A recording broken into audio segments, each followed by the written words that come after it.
Oh, good morning, everyone. It's Monday, November 2nd. And we're at the house here. There's my view looking south every morning. Kind of pretty. Republican River's down there in them trees. So, got the old Mac here, and we got a cow wagon on today. So, that means we're hauling cows. We actually hauled some cows yesterday. These cows. We went up in central Nebraska and got 50 cows and brought them home. I brought 40 home on the semi. My wife brought 10 home on the stock trailer. So my partner's bringing the other 10 that were up there down today. 11, I think, actually. Actually, there's 51 in here. Courtney brought 11 home. So, just wanted to do a cow video update. Haven't done anything on cows or calves for a while. But here's the cows. Some of these are my old cows I was speculating on this winter. And some of them are the white tags are my partner's cows. So most of them are older.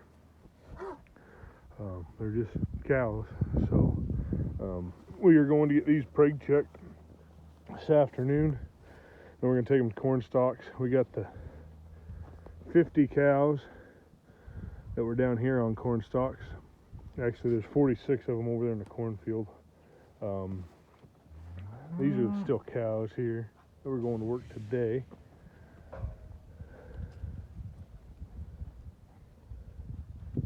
Anyway, sorry, there's something commotion, don't know what it was. In here, heck, we'll walk through, we got time. So, we got a little time to kill between we're gonna leave and we're getting started loading here and now, so. Wife's inside, I think she's doing some laundry and stuff, and I'm out here goofing off. So, close the gate. Alright, so, these smaller ones are my replacement heifers I got picked out. That Brockle, and this Baldy, and this red, and there's another black one. There is a few old cows in here. That red cow's open. This Hereford heifer's bred, but she's a second calver. She likes to run away from me, so I deal with it. This cow's bred, but she doesn't have any teeth. That cow only has 2 teeth, but she's bred. And that red cow is open. So, Roxy, get out. Dang dogs. But them little girls are all my heifers. I'm going to say they probably weigh 5.5 to 6.5.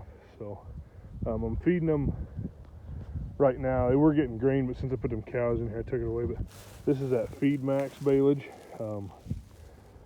So here's some spring triticale. Let's see, there's some peas. What else? There should be oats and barley. They're not as easy to pick out if I can find them. So there's some oats or barley. So alfalfa, another bale silage. So that's one of them new feeders that are, hey, you make me look, stickers on the other side. I think Rancher's Supply. Yep, Rancher's Livestock Equipment out of Gregory, South Dakota. They seem to be pretty good feeders.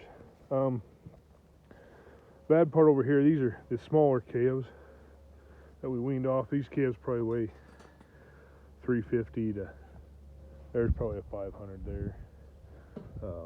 They're getting grass, hay, and 2 bales of the Feed Max baleage. So 3 bulls are over there. So I'm gonna climb over and we'll do a little walkthrough of these guys. And then I got the big calves. They're over the hill a little ways here. So hope you didn't get too dizzy. So that's that other new bale feeder.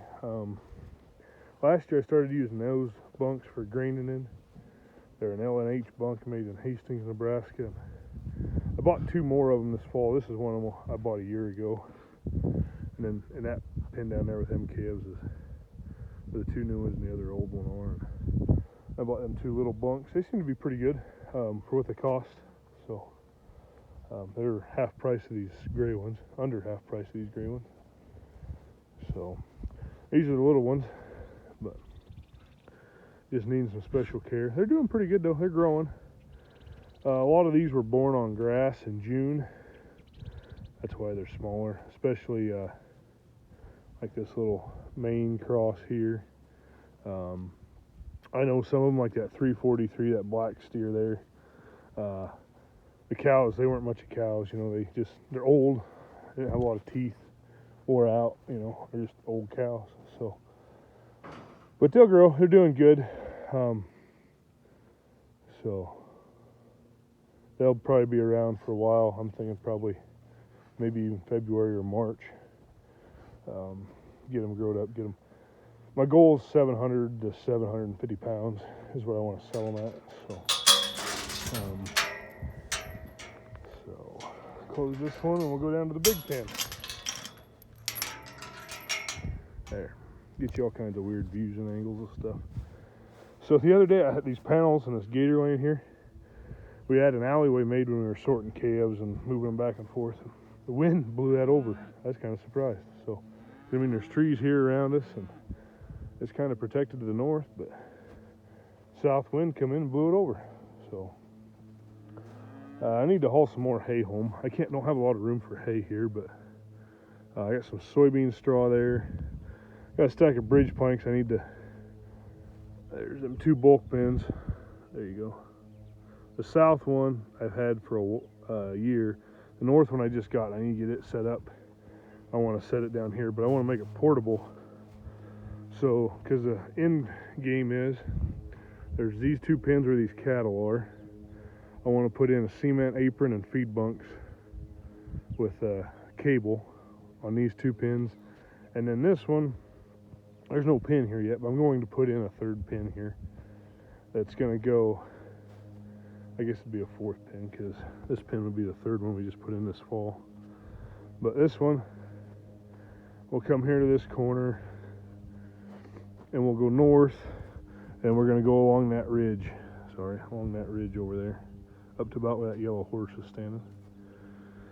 And then put a feed line here, and then I put a feed rack in here, which there's one here, but I just want to put in something that's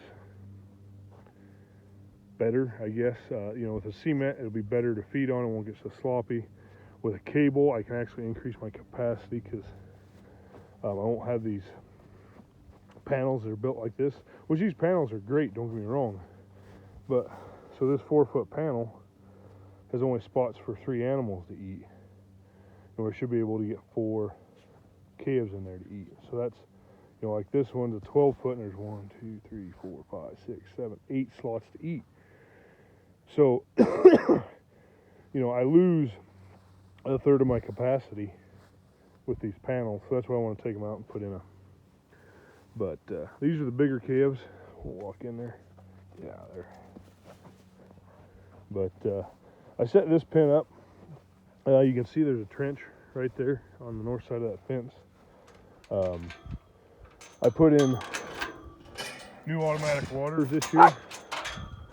I had never had that luxury on this place. We always had a tank. The last couple years we didn't set it up, but we usually put a tank heater in it, and, you know, frozen hoses and all kinds of fun stuff. So I'm guessing these calves are going to weigh 600 to 700. There's some in here. Big steers might weigh 7.5. Of course, you only weigh about 550, I'm guessing.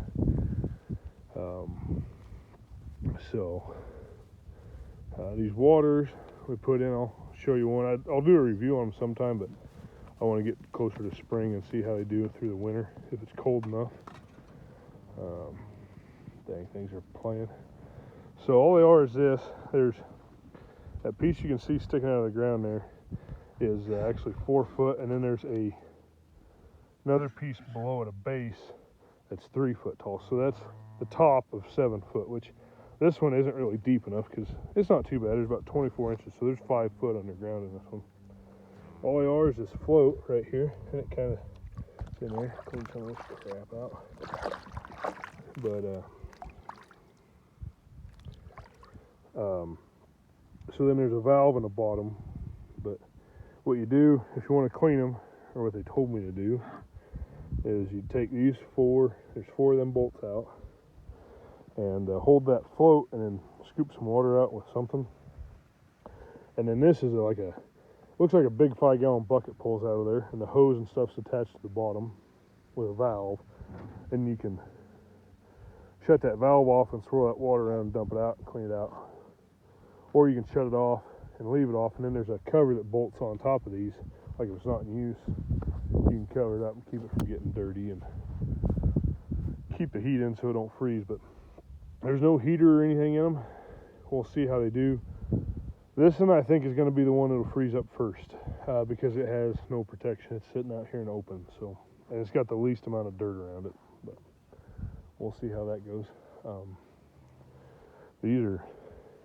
think these are made in Iowa.